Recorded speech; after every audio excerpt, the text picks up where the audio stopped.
The hollow view from the top. Malik Harper sat in his penthouse office, surrounded by polished mahogany furniture and towering glass windows offering a panoramic view of the bustling city below. On any other day, this sight would have filled him with pride. Today, however, the view felt as hollow as the silence that hung in the room. His eyes fell on the report in front of him, an employee satisfaction survey from one of his company's major offices in New Jersey. The numbers screamed at him. Satisfaction was down by 18%, complaints of toxic culture were up, and allegations of discrimination were being whispered in the corners. These figures were a direct assault on everything Malik had worked to build, his life's work, Harper Tech Solutions, a multi-billion-dollar tech company that he had founded from scratch. Malik leaned back in his chair, rubbing his temples as the weight of it all settled on his shoulders. He had been so focused on expanding the company, opening new offices worldwide, that he had become blind to what was happening within the walls of the very empire he built. There was an undeniable sense of detachment between him and his employees, something that had worsened over the past year as the company grew at breakneck speed. The complaints, however, were not just numbers on a page. They revealed a deeper problem, one that Malik had not noticed in his pursuit of success. Toxicity, favoritism, lack of communication, words that kept repeating themselves in the complaints. It wasn't just dissatisfaction. It was a festering wound that, if not addressed, could infect the entire organization. The complaints coming out of New Jersey were particularly disturbing. Allegations of racial bias, cliques among upper management, and a disconnect between the executive team and the ground-level employees. Malik had always prided himself on being a CEO who valued his employees, creating a corporate culture of inclusivity and opportunity for all. So why had he been blindsided by this? Why had no one spoken up sooner? These questions gnawed at him, pulling him from the comfort of his privileged position into a place of deep self-reflection. His first instinct was to call a meeting with his senior management team. He could easily fire a few people, hire consultants, and put out the fire. But something inside him resisted. This wasn't just a management problem. It was deeper than that. How had a culture of favoritism, elitism, and possibly even discrimination taken root without his knowledge? It was then that Malik made a decision that would change everything. He needed to see the company through the eyes of his employees, without the barrier of his title, wealth, or authority. The idea of going undercover had been a fleeting thought before, something he had dismissed as impractical. But now it seemed like the only way to truly understand what was happening on the ground.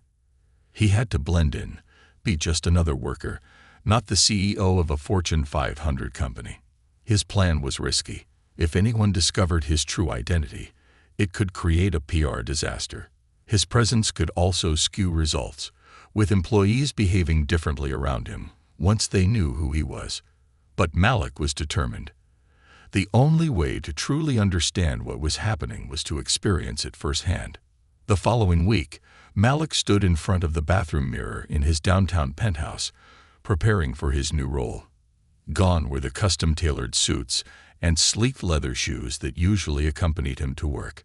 Today, he wore a simple gray uniform, the standard attire for the receptionist role he was about to assume. His perfectly manicured beard was gone, replaced by a pair of glasses and a subtle fake mustache that transformed his appearance just enough to avoid recognition. His hair, usually immaculately styled, now hung loosely around his face. For the first time in years, Malik felt unremarkable, just another face in the crowd. He glanced at his reflection one last time, hardly recognizing the man staring back. This was Malik Harper, billionaire CEO, disguised as Mark Harris, a temporary receptionist at Harper Tech's New Jersey office. The irony wasn't lost on him. Here he was, a man who had built one of the most successful tech companies in the world, now starting at the bottom of his own company. But this wasn't about irony. It was about understanding, and Malik was determined to figure out what had gone wrong under his leadership. The New Jersey office was a stark contrast to the high-rise building Malik was used to working in. Located in an industrial part of town, the office had a more modest, utilitarian feel. When Malik walked through the front doors that morning, no one looked twice at him. He was just another temp receptionist, filling in for the regular staff who were out on maternity leave. As he stepped behind the front desk, Malik's heart pounded in his chest. This was it. He was about to see his company, his employees, from a perspective he had never experienced before. The receptionist duties were simple enough. Answer phones, direct visitors, manage incoming mail. It was a far cry from the high-stakes decision-making and boardroom meetings he was used to. But the real challenge would come in observing. Malik had to pay attention to the interactions around him, the way people treated one another, and most importantly, the way employees were treated by management. Within the first few hours, the first red flag appeared. As Malik answered a call from a client, two senior managers walked by, deep in conversation. "Did you see the new efficiency report? They're squeezing more out of the customer service team, again," one of them said with a smirk. "Yeah, and paying them peanuts. Not our problem, though. Let HR handle the complaints," the other replied, laughing as they walked past. Malik's stomach churned. The casual dismissal of employee concerns, the complete lack of empathy. It was the very attitude that the employee complaints had hinted at, but hearing it firsthand was something else entirely. Throughout the day, Malik watched and listened. He saw employees rushing through their tasks, barely taking breaks, their faces tense and stressed. He overheard conversations about the pressure to meet impossible deadlines, the lack of support from upper management, and the unfair distribution of workload. One employee even joked that they were working themselves to death just to keep their job. It was during his lunch break that Malik had his first real conversation with another employee. Doris, a seasoned receptionist in her late 50s, sat next to him in the break room.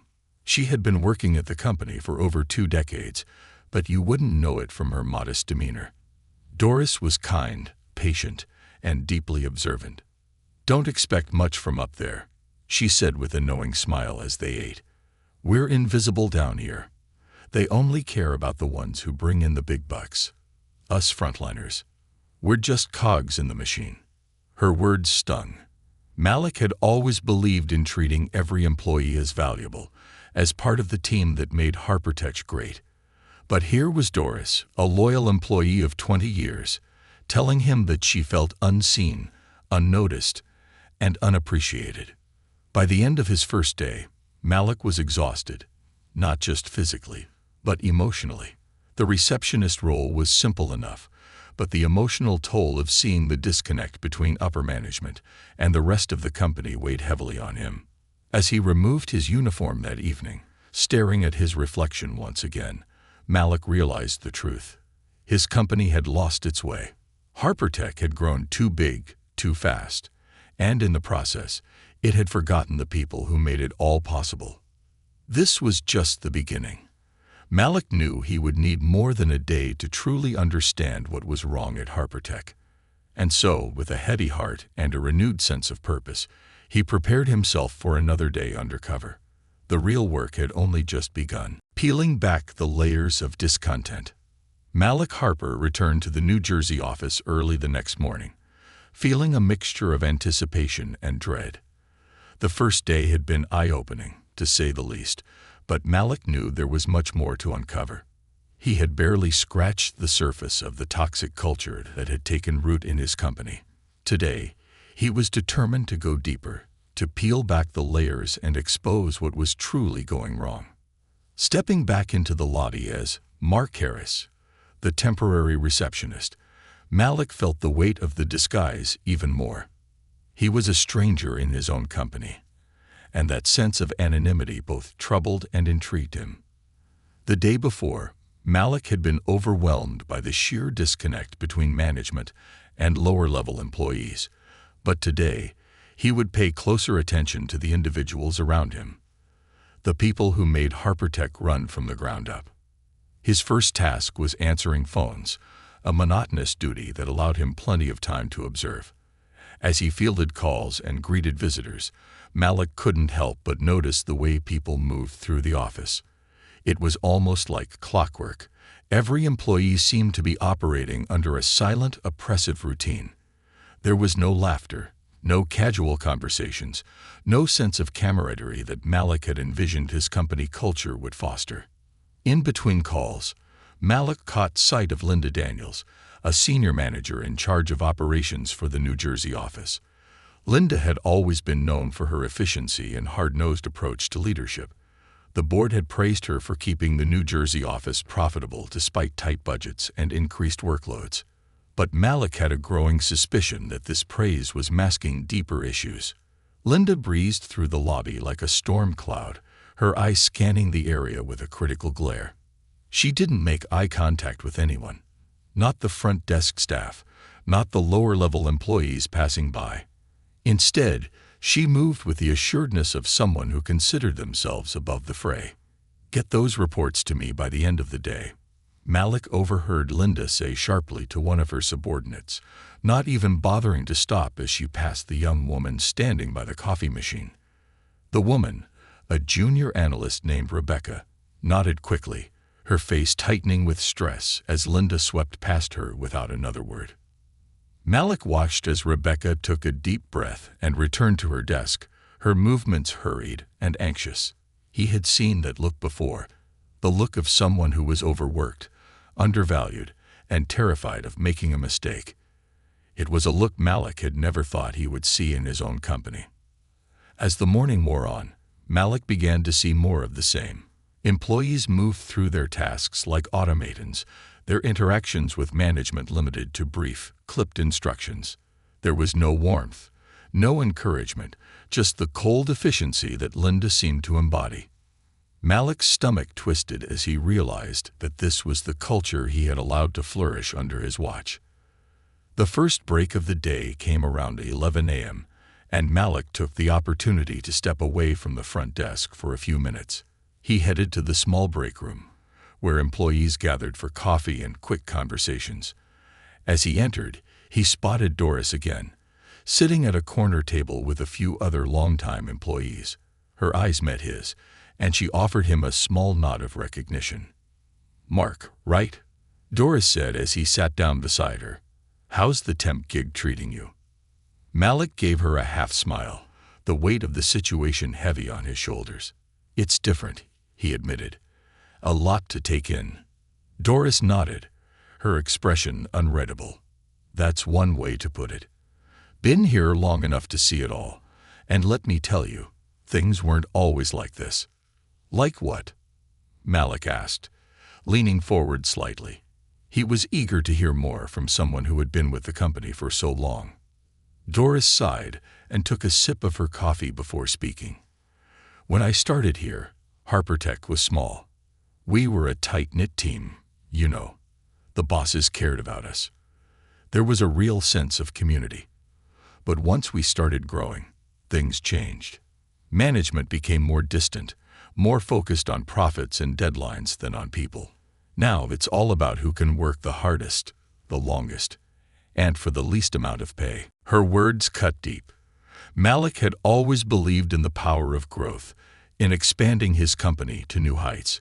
But hearing Doris talk about the cost of that growth made him realize that somewhere along the way, he had lost sight of what really mattered. "And what about Linda?" Malik asked, keeping his voice low as he glanced around the room. "She seems tough." Doris chuckled darkly. "That's putting it mildly. Linda's been running this place like a military operation for the past 5 years. Efficiency above all else. No room for mistakes. She's the reason why so many people here are afraid to speak up. You cross her, and you're out the door before you can even pack up your desk." The image of Linda marching through the office, barking orders without a second thought, flashed through Malik's mind. He had never considered that one of his most trusted managers might be contributing to the toxic culture he was trying to unravel. As Malik returned to the front desk, he couldn't shake the feeling that Linda's leadership style was at the heart of many of the issues plaguing the New Jersey office. He needed to see more, to understand the full scope of her influence. Fortunately, his opportunity came sooner than expected. Around midday, Linda called a team meeting in one of the large conference rooms, and Malik was tasked with setting up the video equipment for the remote participants. It gave him the perfect excuse to observe the meeting without drawing too much attention. As the meeting began, Malik slipped into the back of the room, keeping his head down as he watched Linda address her team. She stood at the front of the room, arms crossed, her expression hard as she delivered a series of updates on the latest projects and upcoming deadlines. "I expect these numbers to be finalized by the end of the week," Linda said, her voice cold and commanding. "And if anyone can't keep up, let me know. I don't have time for excuses."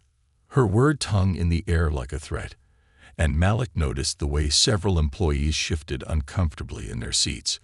Rebecca, the young analyst from earlier, looked particularly anxious, her hands fidgeting with her pen as she scribbled down notes. Linda's gaze swept across the room, and for a brief moment, her eyes landed on Malik. He held his breath, hoping she wouldn't recognize him. But after a second, she looked away, clearly uninterested in the lowly temp standing at the back of the room. The meeting continued, and as Malik watched, he saw a pattern emerge. Linda's leadership was driven by fear of failure, fear of making mistakes, and fear of not meeting her expectations. There was no collaboration, no encouragement, just demands and deadlines. The atmosphere in the room was tense, and Malik could feel the weight of it pressing down on everyone present. By the end of the meeting, Malik was more convinced than ever that Linda's management style was toxic. But it wasn't just her. It was the entire system that had allowed this culture to flourish. The pressure to perform, to meet ever-increasing targets, had created an environment where employees were afraid to speak up, to take risks, or to even show signs of weakness. As the day drew to a close, Malik's mind raced with thoughts of how things had gone so wrong. He had trusted his management team to uphold the values he had built HarperTech on, but it was clear that those values had been lost in the pursuit of profits and efficiency. Malik couldn't stop thinking about Rebecca, Doris, and the other employees he had observed. They were hard-working, dedicated individuals, but they were being crushed under the weight of a system that didn't value them as people, only as resources to be used and discarded. That evening, as Malik sat in his hotel room, he realized that fixing HarperTech would require more than just firing a few bad managers or implementing new policies. It would require a complete overhaul of the company's culture, starting with the way leadership interacted with employees. He would need to tear down the barriers that had been built between management and staff to create an environment where everyone felt valued and heard. But before he could do that, Malik knew he had to spend more time undercover. There were still too many questions left unanswered, too many layers of discontent that needed to be peeled back. Tomorrow, he would dig deeper. Tomorrow, he would continue his journey to understand the true state of his company and what needed to be done to save it. Discovering the unseen. The next morning, Malik arrived at the New Jersey office even earlier, determined to see the company from a new angle. Yesterday had opened his eyes to the problems at HarperTech, but there were still pieces missing. He had seen the toxic leadership embodied by Linda and the worn-down employees who silently endured it. But what Malik hadn't yet uncovered was why the rot had set in and why no one had dared to speak out. Malik slid behind the receptionist's desk, blending in once again as Mark Harris. His previous experiences as a temp had already shown him that employees like Doris and Rebecca were being undervalued, while managers like Linda operated unchecked. What he needed to do now was dig even deeper, to find the pulse of the company that had gone cold. Today, Malik decided to pay more attention to the informal interactions around the office, the water cooler chats, the quiet side conversations in the break room, the whispers in the hallway. That's where the truth often lived, and he was determined to find it. The morning rush came and went, and by mid-morning, Malik was in the break room refilling his coffee when he overheard a conversation between two junior employees, Angela and Javier, who were sitting at a nearby table. Angela was a senior accountant, someone Malik had been keeping an eye on since the first day. She struck him as someone dedicated, maybe even too dedicated, to her work. "I don't know how much longer I can keep this up," Angela sighed, rubbing her temples. "I've been working overtime every day this week, and Linda's still saying the reports are incomplete. I barely have time to see my kids." Javier, a young IT technician, nodded sympathetically. "Same here. Henry and I have been pulling double shifts trying to keep the network stable, but it's never enough. Linda expects us to fix things before they break, and when something goes wrong, we're the first ones she blames." Malik felt his chest tighten. Angela and Javier were clearly overworked and overwhelmed, yet they were invisible to management. Just as Doris had mentioned, their dedication was being exploited, not rewarded. And Malik had heard Linda dismiss concerns like this the day before, showing no regard for the pressures her team was under. Angela took a deep breath, clearly holding something back. Then she looked around to make sure no one was listening, except for Javier, and of course Malik, who kept his head down, pretending to be engrossed in his coffee. "There's something else," Angela whispered. "You know that promotion I've been going for, the senior accounting manager position?" Javier nodded. "Yeah, you've been working toward that for years." Angela leaned forward, lowering her voice even more. "I didn't get it. Linda gave it to Bryce." Again. Javier's eyes widened. "Bryce?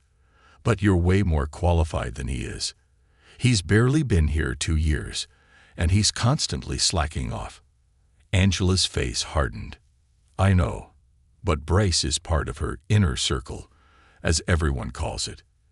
If you're in with Linda, you get the perks, promotions, bonuses, you name it. If you're not, you're invisible." Malik's stomach churned. This was worse than he'd thought.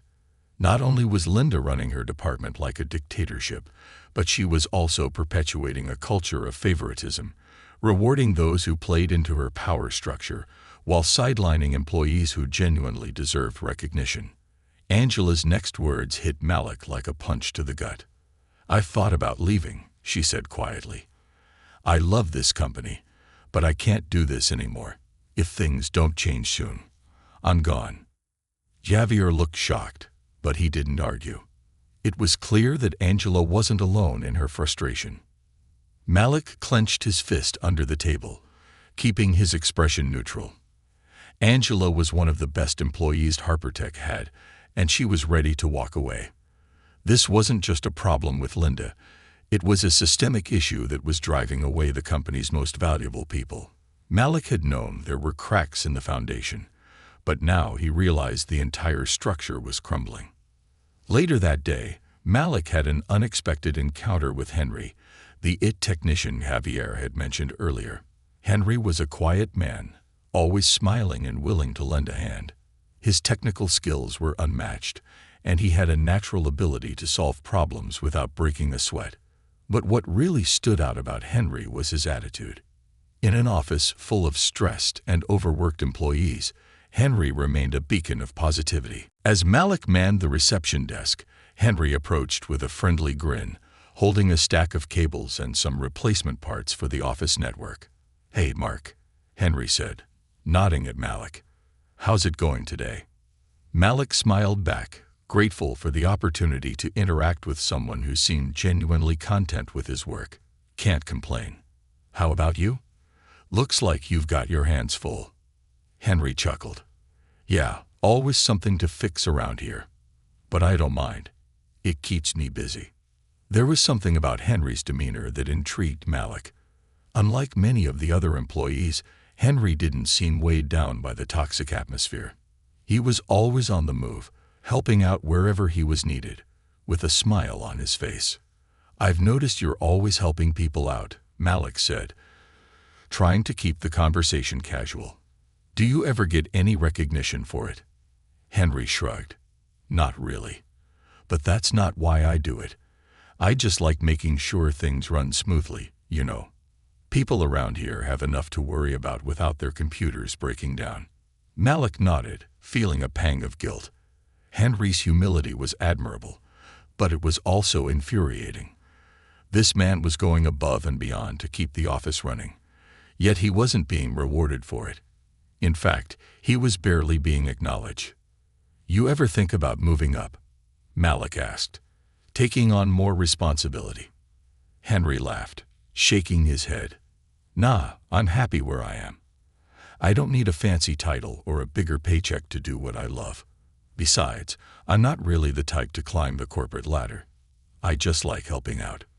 Malik admired Henry's contentment, but he couldn't shake the feeling that Henry's potential was being wasted.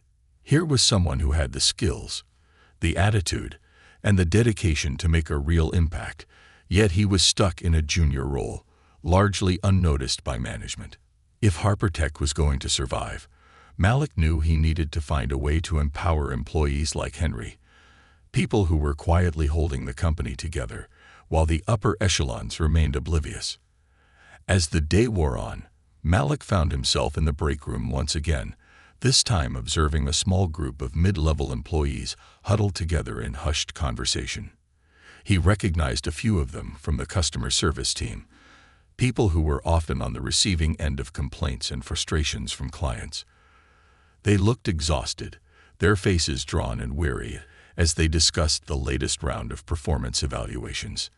"They're cutting our bonuses again," one of them, a young woman named Priya, said bitterly. "No explanation, no warning. Just slashed by 30%. How do they expect us to survive on this?" Another employee, Greg, shook his head. "They don't care. We're just numbers to them. I've been here 5 years, and every year it's the same thing. More work, less pay. I'm surprised any of us are still here." Malik felt his heart sink. The problems at HarperTech were deeper than he'd realized. It wasn't just the toxic management or the favoritism. It was a complete breakdown in communication and trust between leadership and the rest of the company. Employees like Priya and Greg were being treated as disposable, their contributions undervalued, and their voices unheard. Malik had built HarperTech on the belief that every employee mattered, that success came from empowering people to do their best work. But somewhere along the way, that vision had been lost, replaced by a culture of fear, favoritism, and exploitation. That evening, Malik returned to his hotel room with a heavy heart. The more he uncovered, the more he realized how far his company had strayed from its original mission. He had thought he could fix the problems at HarperTech by addressing the surface-level issues, firing a few bad managers, implementing new policies.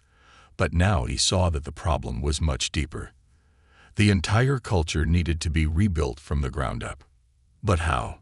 How could he undo years of neglect and mismanagement? How could he rebuild trust with employees who had been ignored and mistreated for so long? Malik knew that the first step was acknowledging the problem.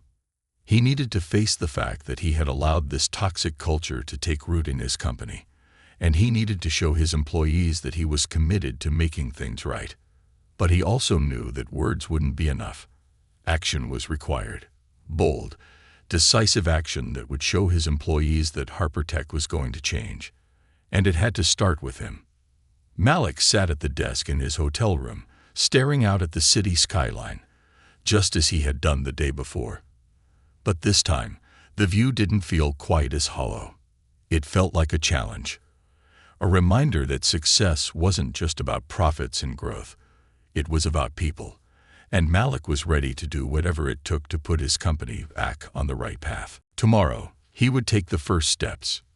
Tomorrow, he would start to rebuild HarperTech, one employee at a time, confronting the hidden power structures. The next morning, Malik Harper stepped into the New Jersey office with a renewed sense of purpose. Yesterday had been difficult. Learning the depths of discontent among his employees had shaken him, but it had also given him the clarity he needed. He could no longer ignore the toxic power structures that had taken root in HarperTech. Today, he would begin his mission to confront those structures head-on, starting with Linda Daniels. But Malik knew that to make any real change, he would need more than just the knowledge he had gained from overhearing conversations and observing the day-to-day dynamics. He needed to engage with his employees directly. He needed to understand what drove the decisions of people like Linda and why employees like Angela, Henry, and Rebecca, people who should have been the backbone of his company, were being left behind. Today was going to be about listening and learning, but it was also going to be about action. Malik knew he couldn't afford to wait any longer. The longer he let this culture fester, the more talent he would lose, and the harder it would be to rebuild trust. The day began much like the previous one, with Malik slipping behind the reception desk in his role as Mark Harris. But today, his focus wasn't just on observing the behavior of others. It was on actively engaging with the people around him, to get to the root of the issues that had been plaguing HarperTech. Mid-morning, Malik had his first real opportunity. Linda Daniels entered the office lobby, her usual brisk pace and no-nonsense demeanor in full display. She barely acknowledged anyone as she passed, her eyes locked on her phone as she typed furiously. Malik saw his chance and decided to take it. "Excuse me, Ms. Daniels," he said, stepping out from behind the reception desk as she passed by. "Could I speak with you for a moment?" Linda stopped in her tracks, her eyebrows raised in surprise. She turned to face Malik, clearly annoyed by the interruption. "Is this important? I'm in the middle of something." Malik swallowed his frustration. He knew he had to play his role carefully. He was still Mark Harris, the temp receptionist, not Malik Harper, the CEO. But he also knew that this was his chance to get some answers. "I just wanted to ask about the office environment," Malik said, keeping his tone casual. "I've noticed a lot of people seem stressed, and I was wondering if that's something management is aware of." Linda's expression tightened. She glanced around, clearly irritated by the question. "The stress is just part of the job," she said dismissively. "This is a fast-paced environment, and people need to keep up. If they can't handle it, maybe they're in the wrong line of work." Malik felt a surge of anger, but he kept his composure. "But don't you think that kind of stress can be counterproductive? I've heard some employees talking about being overworked and underappreciated. It seems like it might affect their performance in the long run." Linda crossed her arms, her gaze hardening. "Look, I don't have time for this. People are always going to complain about something. It's my job to make sure we hit our targets, and if that means pushing people a little harder, so be it. If you want to survive in this company, you have to be tough." The casual disregard in her voice was chilling. Linda wasn't just ignoring the concerns of her team. She was actively dismissing them. Malik realized that her attitude was emblematic of a much larger problem. Linda wasn't the only one who thought this way. Her leadership style had likely been modeled after what she believed was expected of her. And that expectation had come from the very top. From him. But Malik wasn't ready to reveal his true identity just yet. He needed more information, and he needed to understand just how deep the power structures ran before he made his move. "I see," Malik said, nodding slightly. "Thanks for your time, Ms. Daniels. I appreciate it." Linda gave him a curt nod and walked away, her heels clicking sharply against the polished floor. As Malik returned to his desk, he couldn't shake the feeling that Linda's attitude wasn't just a personal flaw. It was a symptom of a larger systemic issue at HarperTech. Later that day, Malik found himself in the break room once again, this time sitting with Henry, the IT technician who had caught his attention the day before. Henry was in the middle of fixing a printer when Malik approached him, and the two struck up a conversation. "Hey, Henry," Malik said, leaning against the counter. "I've been meaning to ask, how do you keep such a positive attitude around here? Everyone else seems so stressed out." Henry laughed, wiping his hands on a rag. "You get used to it after a while. This place can be tough, sure, but I try not to let it get to me. It's just a job, you know. If I take it too seriously, I'd be miserable." Malik nodded thoughtfully.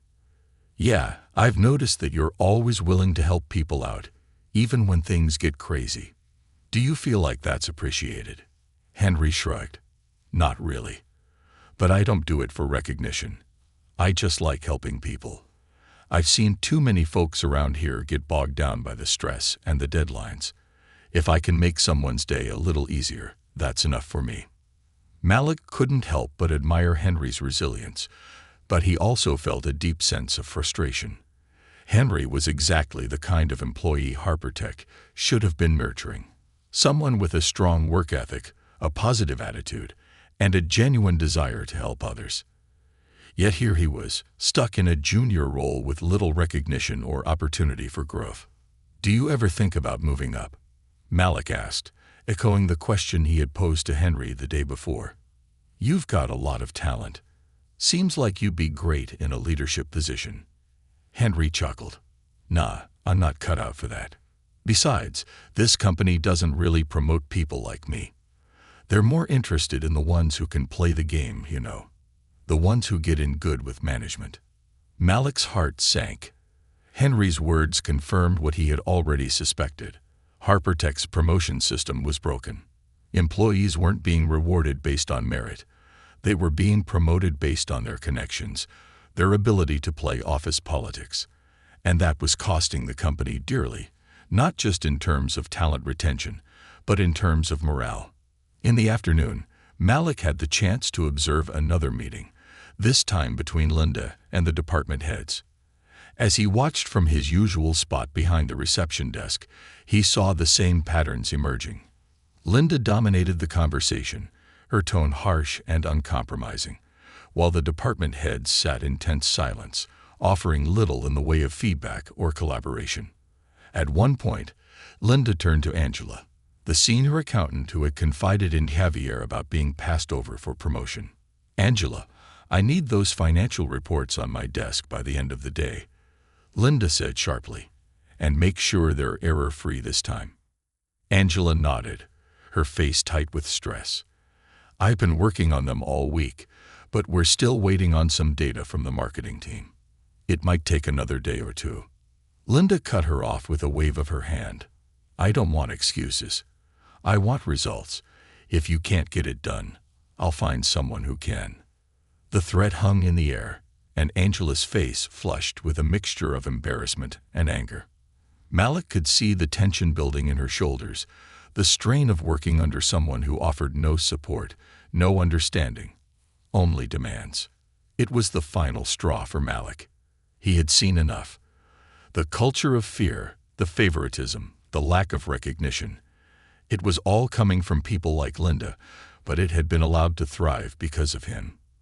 He had taken a step back from the day-to-day operations of the company, trusting his managers to uphold the values he had built HarperTech on. But that trust had been misplaced, and now the company was suffering for it. Malik knew what he had to do.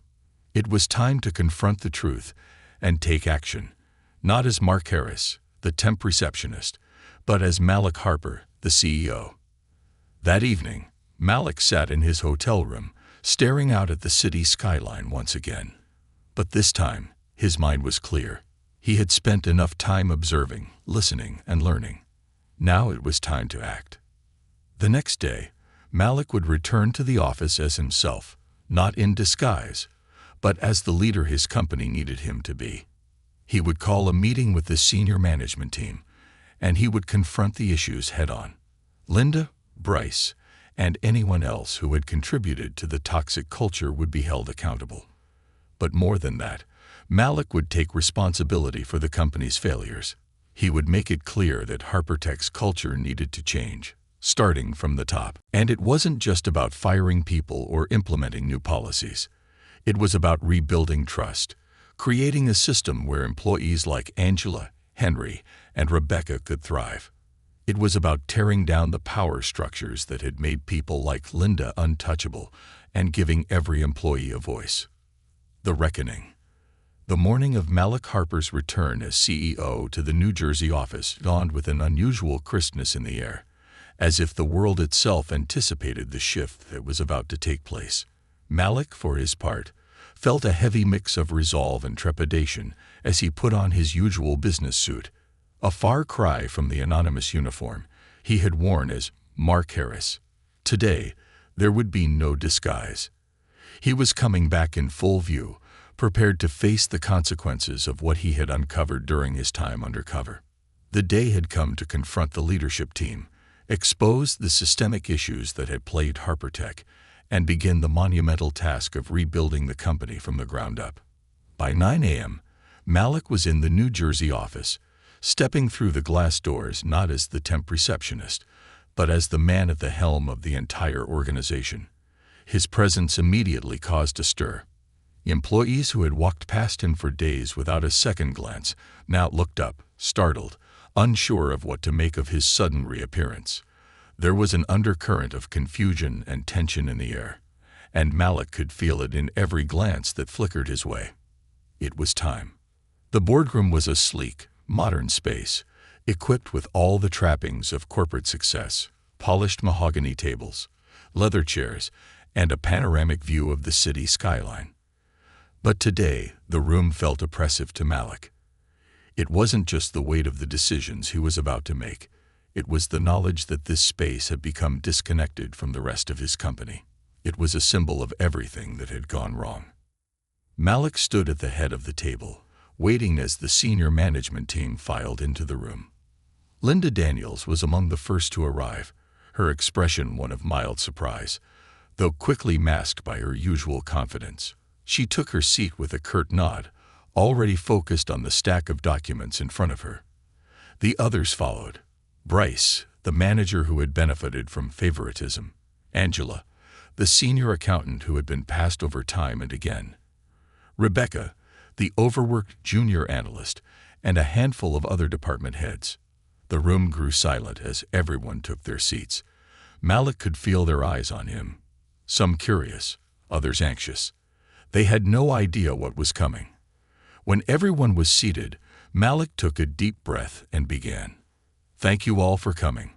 I know this meeting was called on short notice, but it's important. Over the past week, I've been conducting an undercover investigation in this office." A murmur spread through the room, and Malik noticed several pairs of wide eyes flicker between one another. Linda's gaze narrowed slightly, her expression still unreadable, though Malik could sense her discomfort. "I disguised myself as a temporary receptionist," Malik continued, his voice calm but firm. "For the past week, I've seen this office from the perspective of the employees who keep it running day to day. The people who answer the phones, fix the issues, process the paperwork, and do the work that allows this company to function." He let that sink in for a moment before continuing. "What I've seen has been both shocking and disappointing. There is a toxic culture here, a culture of favoritism, fear, and neglect. Employees are overworked and underappreciated. Those who deserve promotions and recognition are being passed over in favor of those who play the political game. And many of you in this room are responsible for that." The room fell into a stunned silence. Malik's eyes swept across the table, taking in the reactions. Bryce looked pale, his usual smug confidence crumbling.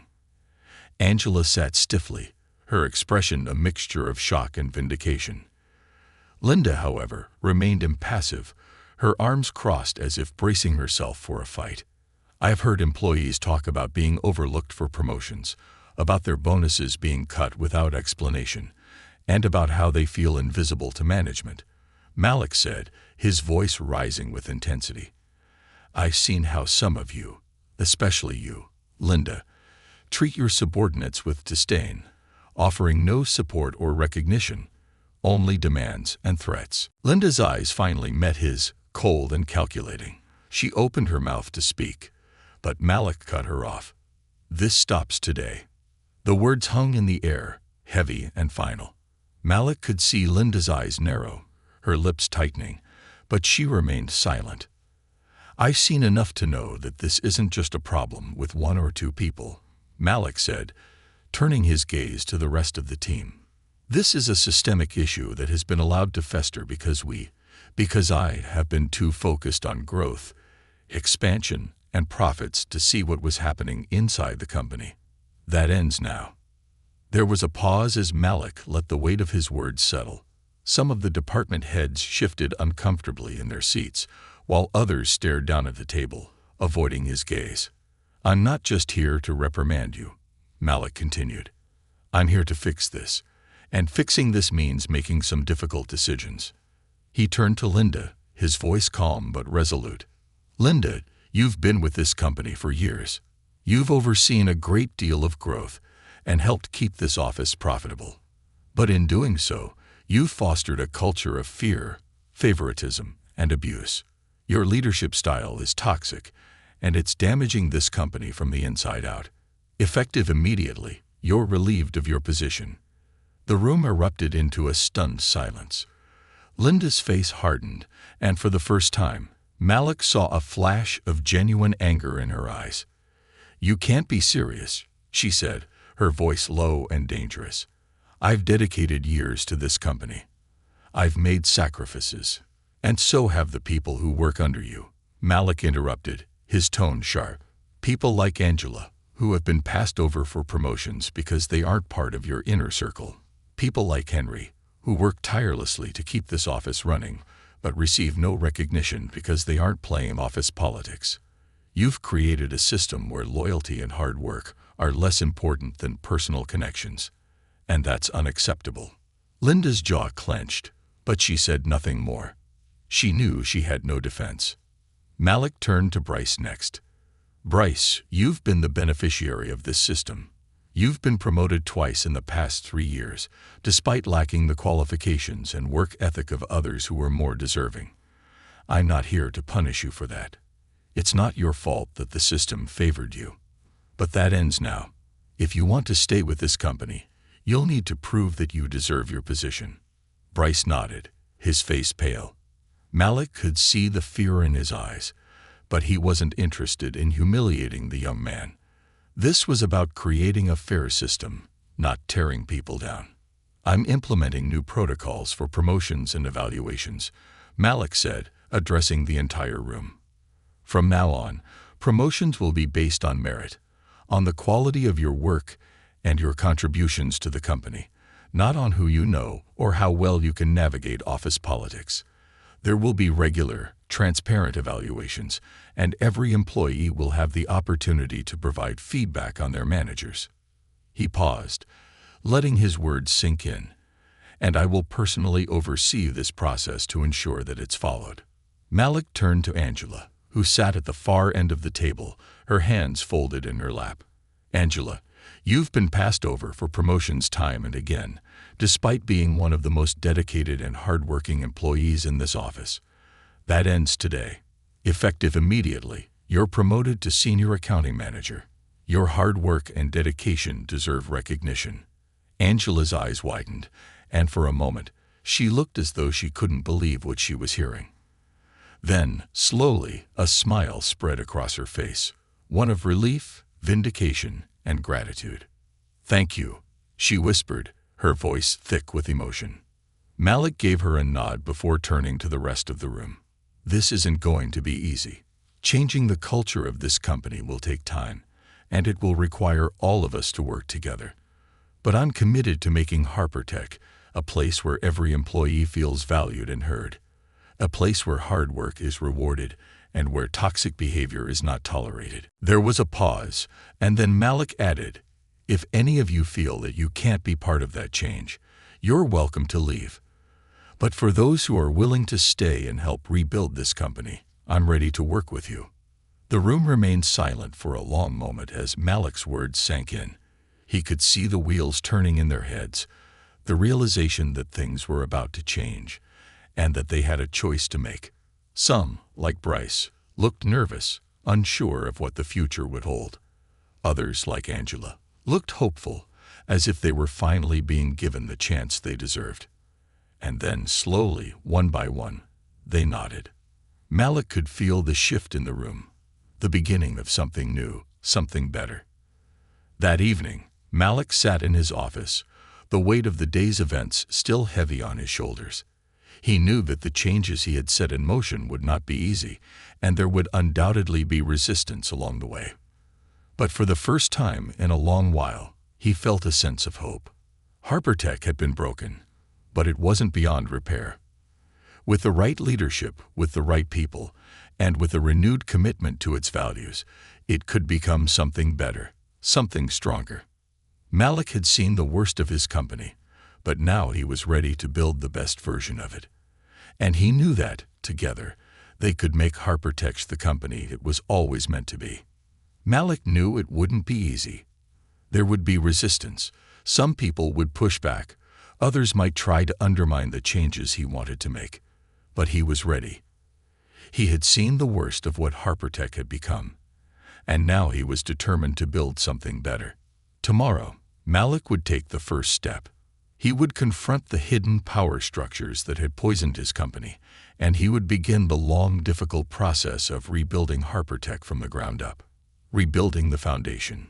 The morning after the pivotal meeting with his senior management team, Malik Harper woke up with a sense of clarity he hadn't felt in years. For the first time in a long time, the weight of uncertainty had lifted from his shoulders. He knew the road ahead would be difficult, filled with challenges both seen and unforeseen, but Malik was ready to confront them head-on. Yesterday, he had drawn a line in the sand. He had laid the foundation for change by confronting the toxic leadership, promoting deserving employees, and making it clear that HarperTech's culture would no longer tolerate favoritism, fear, or neglect. But that was just the beginning. Now came the hard part, actually rebuilding the company's foundation. As Malik sat in his office, high above the city in the company's headquarters, he began to sketch out a detailed plan. This would be more than just a shift in policies. It had to be a complete transformation in how the company operated, from the highest levels of leadership to the employees on the front lines. Every decision, every change, had to be rooted in transparency, fairness, and a genuine commitment to valuing people over profits. Later that day, Malik returned to the New Jersey office with a renewed sense of purpose. The tension that had filled the office in the days leading up to his undercover mission had begun to dissipate. Word had spread about the changes Malik had initiated: Linda's removal, Angela's promotion, and the new protocols for evaluations and promotions. Employees were curious, and while there was still some uncertainty, Malik could sense a shift in the atmosphere. Today, he was not here to observe or listen from the shadows. He was here to lead, to show his employees that he was committed to making HarperTech a better place for everyone. Malik's first stop was the break room, where he knew many of the frontline employees gathered during their lunch breaks. He wanted to speak to them directly, without the formality of a company-wide email or meeting. This was about rebuilding trust, and trust had to be earned face-to-face. As he entered the break room, conversations quieted, and employees turned to look at him, their expressions a mixture of curiosity and apprehension. Malik gave them a small smile, trying to put them at ease. "Good afternoon, everyone," Malik began, his voice calm but firm. "I know the past few weeks have been difficult for a lot of you, and I know that many of you have felt overlooked, overworked, and underappreciated. I want you to know that I've heard your concerns, and I'm committed to making sure things change." He paused, scanning the room. Doris, the longtime receptionist, who had been one of the first to help him during his undercover stint, gave him an encouraging nod from the corner. Henry, the IT technician, leaned against the counter with his usual calm demeanor, though there was a flicker of something in his eyes. Hope, perhaps. "I've already made some changes at the management level," Malik continued. "Linda Daniels has been removed from her position, and we're implementing new systems for promotions and evaluations, systems that will be based on merit, not favoritism. But that's just the start. I need your help to continue making this company a place where everyone feels valued and heard." There was a ripple of murmurs through the room, some employees exchanging glances, others nodding quietly. Malik could see that his words were beginning to resonate, but he knew that words alone wouldn't be enough. "I want to hear from you," Malik said, his tone earnest. "If there's something that's not working, if there's something that's unfair, or if there's a way we can do better, tell me. My door is always open, and there will be regular opportunities for you to give feedback. We're also setting up an anonymous system where you can report any issues without fear of retaliation." A hand shot up from the back of the room. It was Rebecca, the junior analyst who had been on the receiving end of Linda's harsh management style. "Mr. Harper," she began, her voice hesitant but steady. "What happens if things don't change? I mean, what if the new system just ends up like the old one? We've heard promises before, and well, things didn't really get better." It was a fair question, and one that Malik had anticipated. He nodded, appreciating her honesty. "I understand your skepticism, Rebecca," he said. "And you're right. Promises alone aren't enough. That's why I'm not just asking you to trust me. I'm asking you to hold me accountable. If you see something that's not working, if the system starts to fail, I want you to tell me. And I promise, this time, we will listen and act."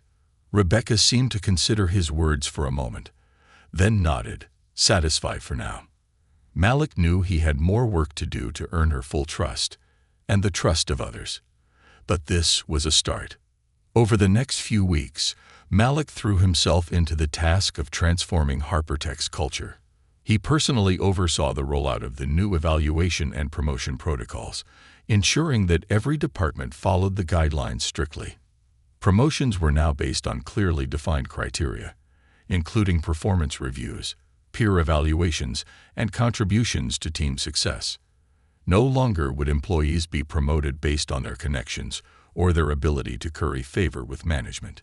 Angela, newly promoted to senior accounting manager, was one of the first to benefit from this new system.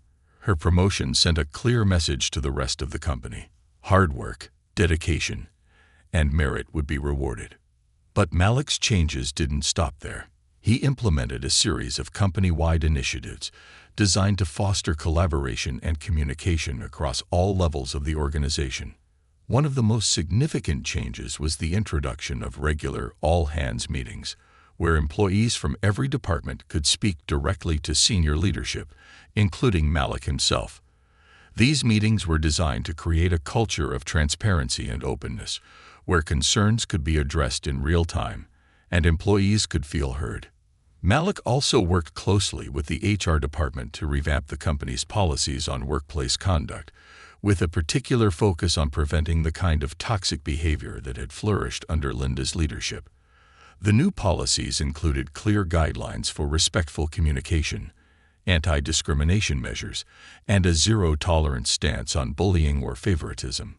In the weeks that followed, Malik made a point of spending time in the different HarperTech offices around the country. He knew that change couldn't happen overnight, and that his presence as a visible, engaged leader was crucial to building trust with employees who had long felt ignored. One afternoon, while visiting the Chicago office, Malik stopped by the IT department to check in on Henry, the quietly competent technician who had impressed him with his unwavering positivity. "Hey, Henry," Malik greeted him, watching as Henry deftly replaced a broken server component. "I wanted to talk to you about something." Henry straightened up, wiping his hands on a rag, a curious look in his eyes. "Sure thing. Mr. Harper, what's on your mind?" Malik smiled. "I've been watching how you work, how you handle problems, and how you interact with your team.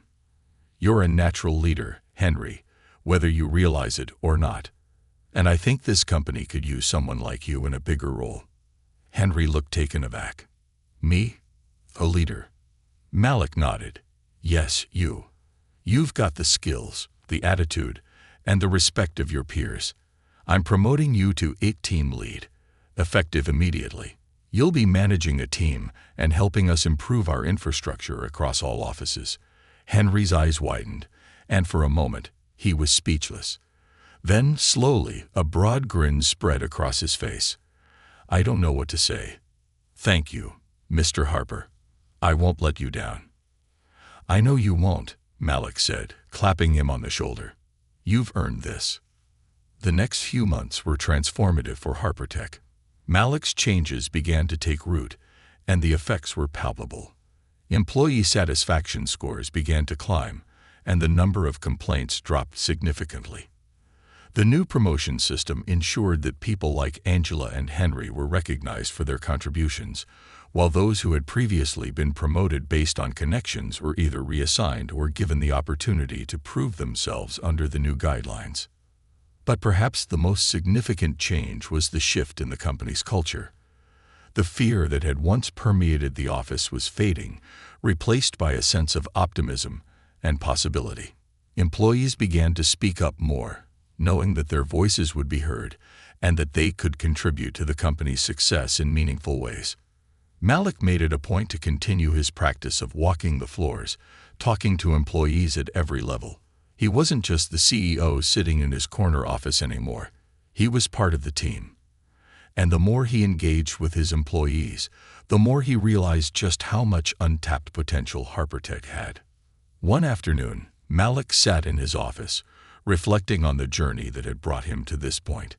He thought back to the days when HarperTech was just an idea, a dream he had nurtured from scratch. He had built this company with the goal of creating something innovative, something that would change the world. But somewhere along the way, he had lost sight of the people who made that dream possible. Now, with HarperTech on a new path, Malik felt a renewed sense of purpose. He had learned that success wasn't just about profits or growth. It was about the people who worked alongside him. It was about creating an environment where everyone could thrive, where hard work and dedication were rewarded, and where toxic behaviors were not tolerated. The road ahead was still long, and there would be challenges along the way. But for the first time in years, Malik felt hopeful. HarperTech was no longer just a company, it was a community. And together, they would continue to build something extraordinary.